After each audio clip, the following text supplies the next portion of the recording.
so thank you very much. As you know, Foreign Affairs Day is a very special day at the department. The Secretary told me before he left on this trip for Africa how disappointed he was that he couldn't be here, but he also asked me to convey his appreciation for your service and to send his best wishes. For all of us who are here today, it's a pleasure to welcome you back, and it's a wonderful opportunity for us to give you up-to-date information about our priorities and initiatives. As well, it's important that we get your feedback and you have an understanding of what our priorities are here. I'm especially pleased to have this opportunity to address you this morning because you're key partners in one of the areas that's a big focus for me, the foreign affairs budget. When you speak to friends and family, community members, nonprofit organizations, or businesses, you prove the case that diplomacy matters. Your accomplishments and your leadership are vital to showing to the American people and Congress that our investment in diplomacy and development is central to protecting America's interests and values. And we need you to help us tell that story. As the Secretary likes to say, there is no longer anything foreign about foreign policy. Diplomacy and development matter now more than ever. It's not just about preventing conflicts so we don't have to put our troops in harm's way. It's about fighting for American businesses, stopping the spread of weapons of mass destruction, and keeping our edge in science. As we develop the budget for this fiscal year, or next fiscal year, FY15, which I'm going to talk about in a second, one fact remained front and center. With just about 1% of the federal budget, our investment in development and diplomacy has never been more vital to our national security, our economic prosperity, or our global leadership. So with that in mind, I do want to share just a little bit about the budget dynamic that's currently taking place in Washington and how it impacts state aid. So we sent the FY budget request to Congress the President did in March, and the bipartisan budget deal that was reached last year is definitely a step forward toward regular order in the budget process, and that's a good thing. It also established top-line funding levels for this fiscal year 14 and next fiscal year FY15. However, the discretionary cap that was a part of that deal had a huge impact on formulating our budget. Just to get a little bit into the weeds here, even though the top line between this year and next year is actually $2 billion higher across the entire federal budget, there are growing costs for programs that are funded through the discretionary side of the budget but that act like mandatory programs. So examples of those would be VA healthcare. There are housing programs that have this impact as well. So what that actually meant is that for non-defense discretionary spending, it was actually several billion dollars below FY14. And that meant as we formulated our budget, we had to try to figure out how to confront all the challenges that we see around the world with essentially a small envelope or one that's level funded. So our FY15 base budget at $40.3 billion is a straight line with the FY14 level. And the fact that it's flat from 14 is considered a win in this environment, as I just explained, the top line was really low.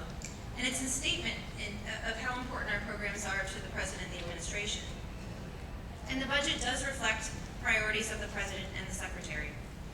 It's focused on the situation in the Middle East, especially the crisis in Syria and its consequences. Once again, we've prioritized the Asia-Pacific region and increased resources there by about 8%. We've also increased resources devoted to addressing global climate change by about 10%. And we continue our robust support for global health and other development programs like Feed the Future. So even though we came out in a relatively good place with this budget, we still had to make a lot of trade-offs and some very difficult decisions. The Secretary and the President were ultimately comfortable with these trade-offs given the overall constraints. But no one thinks that this situation can endure for too long. One of the priorities of our office is to try to help change the dynamics for FY16 and beyond, and make the case for the foreign affairs investment. Making our case to key stakeholders and the American people is critical to doing that, and you can play an important role in helping us make that case. Beyond the budget, I spend a lot of my time and energy working on the operational side of the State Department. As you all know, the Secretary is pursuing a very ambitious foreign policy agenda. His work on Iran and Syria, Ukraine, rebalance in Asia, climate change, economic diplomacy. It's clear that we've got a lot to do and he's very engaged. But what's not necessarily as apparent to the outside, and what I want to convey to all of you, is just how focused he is on the management of the State Department. And and on driving innovation in the way we conduct diplomacy. As he often reminds us, he's the son of a Foreign Service officer, and this is in his blood. This profession is in his blood. And when he asked me to do this job, he said he wanted to leave behind a strengthened institution, a stronger State Department, and he wanted to ensure that we were equipping people, state and aid, who sign up for this work, to have the best tools, the most resources they need to do their job. So it's my goal and that of my office to develop and implement an agenda to make our diplomacy and development more effective, more modern, and more agile. And to make sure that the people in the field, especially, have the tools and resources they need to get the job done.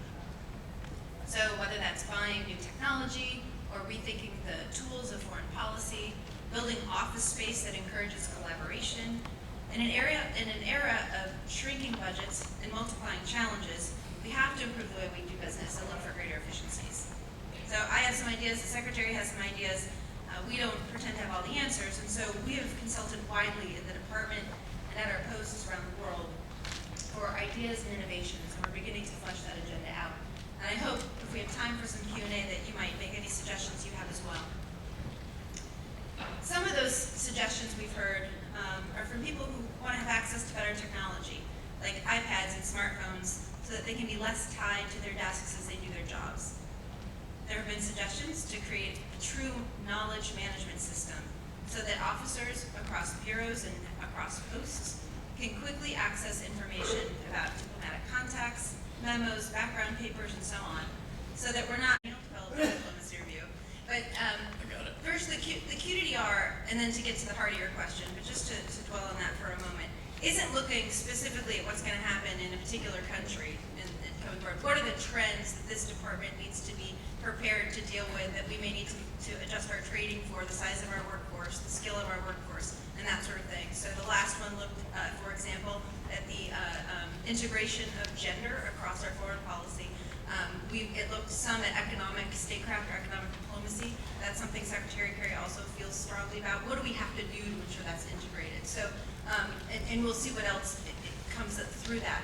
Just to briefly get to your point and then really address it, with the QDDR, we're making a great effort to make sure we're hearing from people at all levels of this organization as we have inputs into the QDDR. And as we develop areas that we want to flesh out, we're going to draw upon those experts to help do it. So the Secretary launched it on last Tuesday. On Wednesday, we had a town hall in which everyone was invited. We're doing the same thing at USAID. Tom Perriello, who heads it up, is out traveling in his first foreign trip to go talk with people at all levels, entry level, mid level, more senior officers, to gather this input. But the heart of your question was, do they have access to the 7th floor? Do they have access to the White House? So I think there's to take the White House piece, there's obviously a very robust interagency policy process that the NSC runs. I think a lot of people around here would tell you they go to too many IPC meetings. I think one of the issues that the White House has recognized and that we have recognized is that we're not empowering the IPC level policymaking groups enough to make decisions.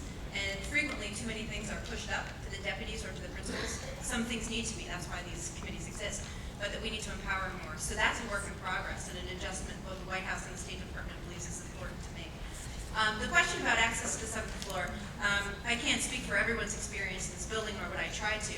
I think the Secretary is very keen on hearing directly from the people who work day in and day out on particular issues as they are developing. He obviously turns to his assistant secretaries quite frequently to figure out who those people are and how to bring up their analysis and work. And he also appreciates this building likes to prepare a lot of information, memos and so forth, and he really depends on those to issue spot and to understand, and the hope is that that's really being brought up from exactly those individuals you're talking about. That being said, I think we can probably always do a better job at that. It is a challenge when you have a large, dispersed bureaucracy like this one, an agency that's all over the world and is large in its mandate, to ensure those voices are being heard. And I think one of the things our office has been looking at is how do we improve internal communication?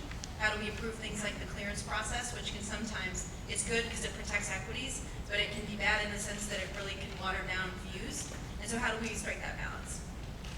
Yeah, thank you. You said